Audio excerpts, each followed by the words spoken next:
Hi friends, welcome to Guru market view. చూస్తారు కదా, ఇది మర్రి చెట్టు. ఈ మర్రి చెట్టు గురించి మీకు మొత్తం క్లారిటీగా ఎవరు చెప్పని విషయాలు చెప్తా ఈరోజు.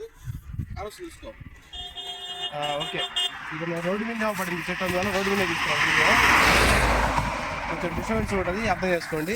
ఇక ఈ చెట్టు ఓడలు ఉన్నాయి కదా, ఈ చెట్టు ఓడలు, ఈ చెట్టు కొమ్మలు కానీ, ఈ చెట్టు ఆకులు కానీ, ఈ చెట్టు కాయలు కాస్తాయి. సంవత్సరానికి ఒకసారి కాస్తాయి. ఈ చెట్టు ఆకులు, కాయలు, ఈ చెట్టు సమూలం ఉపయోగపడుతుంది. ఈ చెట్టు దీనికి ఏ విధంగా అయితే మనకి లైఫ్ స్పాన్ ఎక్కువ ఉంటుందో, అదేవిధంగా మనిషి లైఫ్ స్పాన్ కూడా పెంచే శక్తి ఈ చెట్టులో ఉంది. అది ఒక్క దాని గురించి చెప్తే, ఇవి ఉన్నాయి కదా, ఈ ఓడలు డైరెక్ట్ తింటే అప్పుడప్పుడన్నా డైరెక్ట్ తింటే నరాలలో వీక్నెస్ ఉంటుంది. ఆ వీక్నెస్ కంట్రోల్ అయ్యి నార్మల్గా అయిపోద్ది. ఈ చెట్టు కాసిన తర్వాత వాటిని ఎండబెట్టుకొని వాటిని బెల్లం ఉంటుంది కదా, బెల్లం, ఆ తాటి చెట్టు బెల్లం ఉంటుంది. ఆ తాటి చెట్టు బెల్లం వేసుకుని 2 దంచి ముద్ద చేసి పెట్టుకుంటే అది తిందామంటే ఒక 40 రోజులు తిన్నామంటే మన ఆయుష్ కూడా పెంచే అంత శక్తి ఉంది ఈ చెట్టుకి.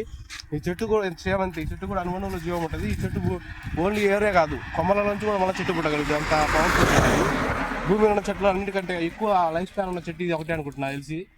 Thank you so much. Video నుంచి లైక్ చేయండి, సబ్స్క్రైబ్ చేసుకుని బెల్ ఐకాన్ ఆన్ చేయండి. Thank you so much.